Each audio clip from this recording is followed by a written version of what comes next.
Good day everyone, this is Isos and this is our second problem para sa chapter 2 which is a road vehicle performance with these topics. So, yan. For problem number 2 or 2.2, how far back from the front axle would the center of gravity have to be to ensure that the maximum tractive effort developed for front and rear wheel drive options is equal? Assume that all other variables are unchanged. So, ang hinanap dito is, sabi dito, how far back from the front axle would the center of gravity have to be? So, that represents our LF. So, yan yung hinahanap sa problem na to. So, since itong problem 2.2, nakabasa siya sa example 2.3, gagamitin pa rin natin tong ano na to, tong values na nandito sa example 2.3. So, sulat natin yung given. That is 2,000, weight is 2,500 lb or 2,500 pounds. Tapos, 120-inch wheelbase. So, that would be our length. I mean, our L. Tapos, center of gravity is located 22 inches above the pavement. So, that would be our height equals 22 inches. Then, above the pavement and 40 inches behind the front axle. So, let's just disregard this given. Kasi, di ba sabi na, ang hinahanap natin sa problem is yung, yung LF. So, i-disregard na natin siya. So, next, if the coefficient of road adhesion is 0.6, so 0.6, what is the maximum tractive effort that can be developed if the car is front-wheel drive or rear-wheel drive? So, din to, i-disregard din natin tong problem na to. Kasi irrelevant naman na yan dyan.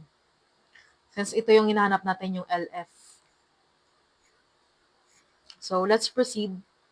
Gawin natin is, convert na muna natin to sa metric system. Which you can skip if hindi nyo naman na kailangan. So, 2,500 pounds times, convert natin siya sa Newton. So, 1 pound is equal to 4.448 Newton. So, 2,500 times 4.448, that is 11,120 Newtons. So, 120 inches naman, input na lang natin sa calculator para di tayo mahinapan. 120 inches is equal to 3.048 meters. Tapos, ang 22 inches naman, equal yan sa 0.5588 meters. So, kung mapapansin nyo, unknown ng LF. Tapos, wala ding LR. So, let's figure that out later. Tapos dito, may condition tayo sa problem na dapat daw ma-ensure na ang front and rear wheel drive or ang Fmax niya are equal. So, dapat daw Fmax of front equal yan sa Fmax ng rear. So, ang formula ng Fmax ng front is mu times the weight LR plus FRLH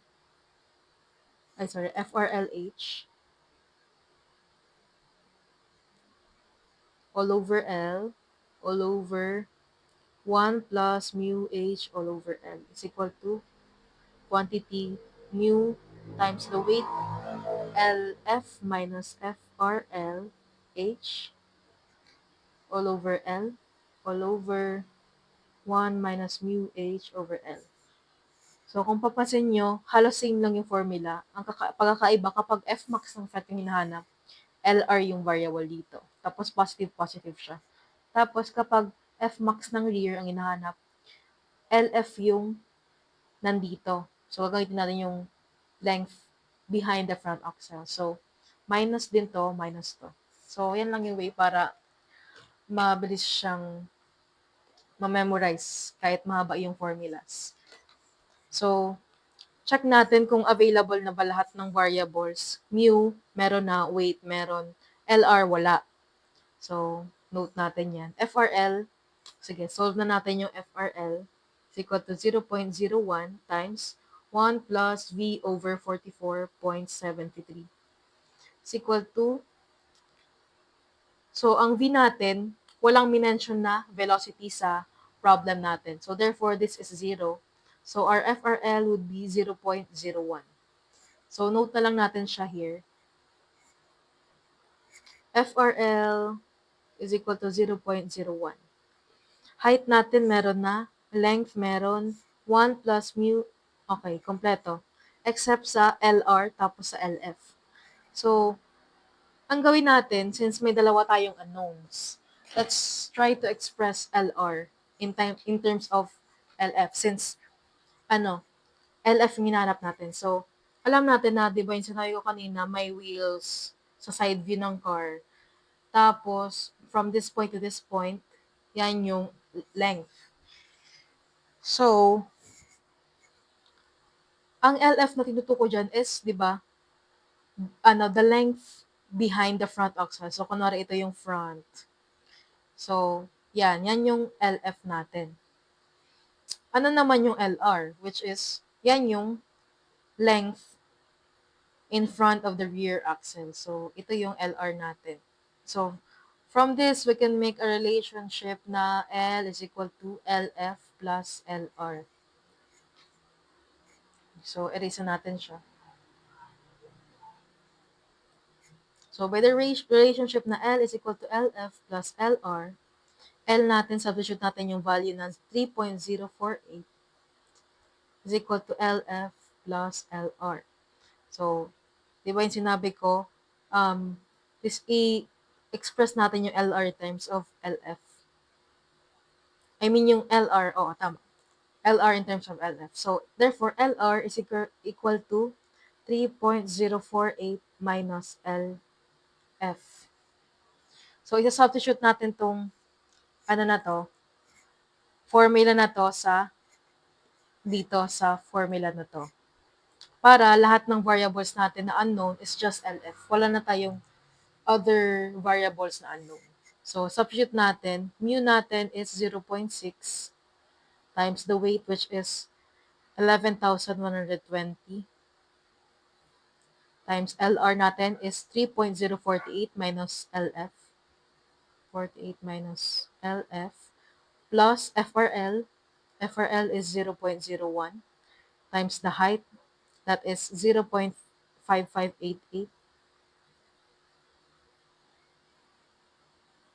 5588. Sunod, divide natin itong lahat ng numerator by L, which is 3.048 meters. Ay, sorry.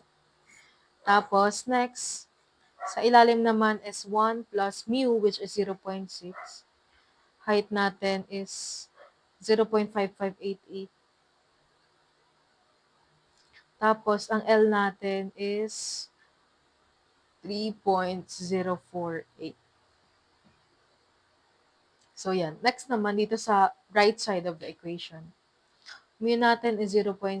Weight natin is 11,120. LF natin is the unknown minus FRL of 0.01 times 0.5588 divided by 3.048 all over 1 minus mu, which is 0.6. H natin is 0.5588 divided by 3.048. So, ang ginawa lang naman natin ito is sinubstitute natin yung values na nakuha natin. So, wait. Lipat ko lang to dito. So, kung mapansin nyo, super haba na nung equation natin. So, hindi na yan kaya ng calculator. Simplify natin tong mga values na to. So, dito sa ilalim, simplify natin yan. 1 plus 0.6 times 0.5588 divided by 3.048. That is 1.11. So, erase na natin to. That is 1.11. Tapos, dito naman, same lang. Ginawa lang minus. So, palitan lang natin ng minus sign. That is 0.89. So, erase na natin. 0.89. Tapos, ano pa pwede nating maano dito? Simplify. Itong 0.6 times 11,120. So, 0.6 times 11,120. That is 6672. 6672. 6672. Tapos, ano pa? Ito, pwede natin itong ma-simplify. Pero feel ko magiging madaming ano yan, decimal. So, 0.01 times 0.5588. So, yan. Ang naglabas na value is 5.588 times 10 raised to negative 3. So, you can just store this in your calculator. So, sulat ko. Isa-store ko na lang siya sa A natin. Sa variable A. Store ko din to. A. So, yan. Ang ikli na ng ano natin, ng i-input natin sa calculator. So, that would be, so our LF would be equal to 1.36195 meters. So, nahanap na natin yung ano natin, required for this problem. So, yan na yung final answer.